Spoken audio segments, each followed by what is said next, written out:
growth opportunities in South Africa, but they're always looking at other opportunities. It's not that easy. If you're a bank, there's rules and regulations, and you must get the approval from the banking authorities.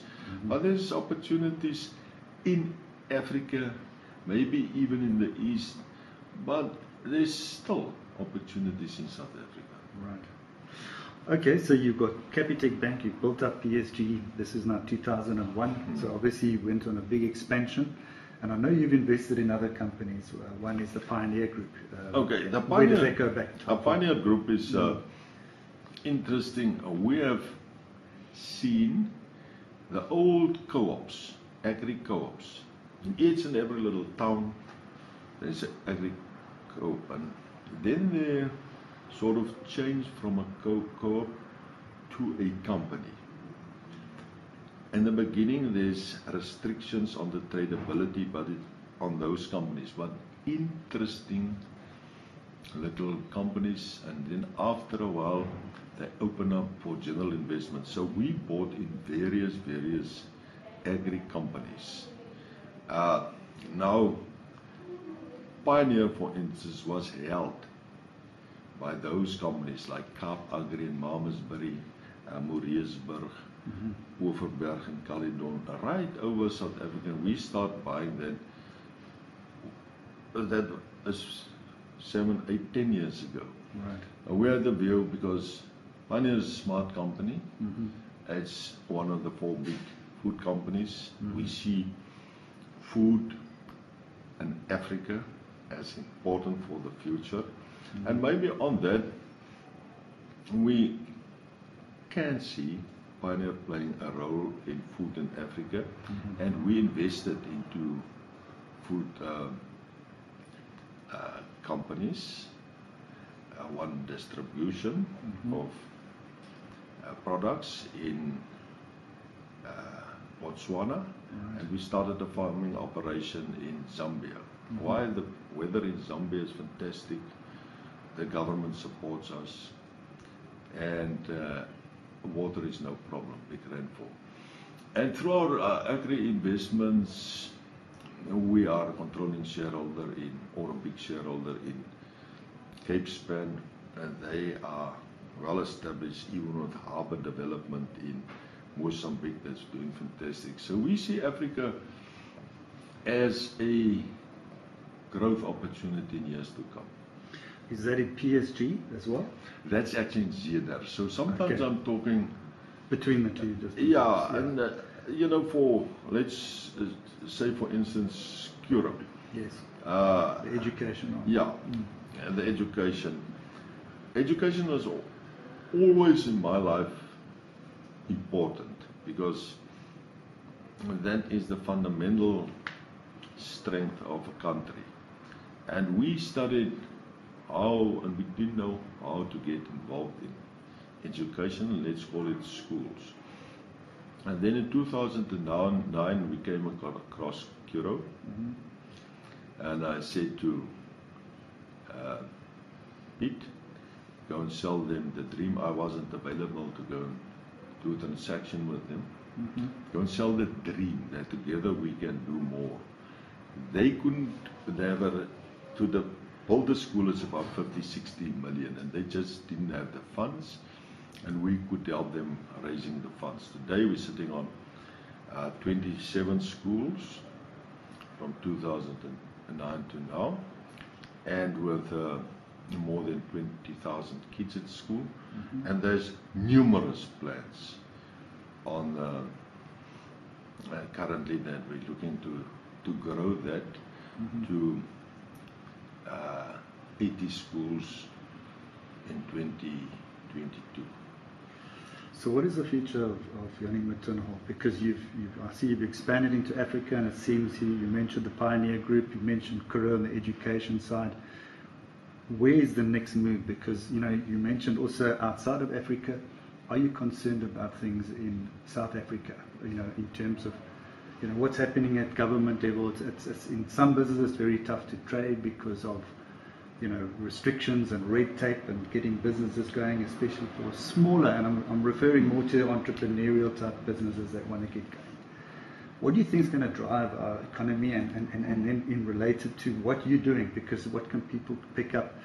Do you see hope in South Africa, or do you see it outside of, or do you see it in both Africa and South Africa? Okay, for me, it's easy. I focus on opportunities, not on problems. Right. I often tell people we had no chance to start a Capitec in Europe, somewhere in Europe. It's been done there. Mm-hmm. There's no opportunity. So, and the same would go for Nigeria and places like that. South Africa is a fantastic country with numerous opportunities, and one should focus on the opportunities, not the problems. Yes, there is problems that, the red tape, the frustration to start a business, it's there. But at the end of the day, that's worthwhile like that. And I think nobody should say in South Africa there is not the opportunity for people who wants to do something good. And I often tell my friends, if they are so negative about the country, if you can't see anything positive, then you should emigrate. Right. Now it's as simple as that. Yeah. If you are negative about a place, why do you sit there? Yeah. Emigrate. No, I'm definitely not going to. Right. I'm so glad my kids are all back. Mm-hmm. They spend some time studying and working overseas for experience, but they're all back. And I've seen one thing, kids coming back to South Africa are doing better than the ones that's remain overseas. It's unreal. I've seen people emigrating back from Australia to South Africa. I don't know if the public knows it, but my big friend Paul Harris emigrated to Australia, and after 4 or 5 years he emigrated back to South Africa. Really? Yeah. Wow. And I tell it on air now. And he can make comment about that. Yeah. Yeah, yeah. So, and I like your approach in terms you focus on the opportunity. So it's a matter of saying there could be a problem in an area, and if you look at the businesses that you built, education, we had a problem with education. You went in that direction. You had a problem, you mentioned food. I mean, we need to feed the nation, we need to feed the world. You in that particular, you've got a big rollout plan there. And then obviously finances. So it seems that you've taken something where there's a problem and you turned it into an opportunity. Yeah, now, maybe I'm in a fortunate position. I'm living in Stellenbosch. That was part of my plan in 95. Is it related to the Warren Buffett kind of? Because Warren Buffett is in Omaha, Nebraska, which is a very small little town, probably more like Potchefstroom. Yeah. It's not. I've been there, and we drove past this house because it's some of the only things you can see. But it's not such a small place, because just think of his AGM. There's 35,000 people attending his AGM, so at least there must be facilities to accommodate that. But I think he built that himself over time. Right. I think, why moving to Stellenbosch. I was in Johannesburg for 22 years. The traffic is unbelievable. Here you have a relaxed environment. It's easy to come to work. And if you need to go to Joburg, you're not far from the airport, and you have more time to think here, sitting, because you're outside the rush and the mainstream. And I think it's a fantastic place. And I have a lot of friends here. There's a lot of big businesses here, and that's also stimulating. Well, they say 7 of the top 20 wealthiest people in South Africa were educated at Stellenbosch. Yeah, to talk about wealth and things like that, that's actually private affairs. To talk about that in public, but it's successful. Somebody asked me the other day, I like to be successful and humble. Right. And unfortunately, it's something the papers like to pick up this and that about life, but that's not giving me a kick in life. Yes, it makes things easier, but I still want to do something great and successful. Now, a little, something very small.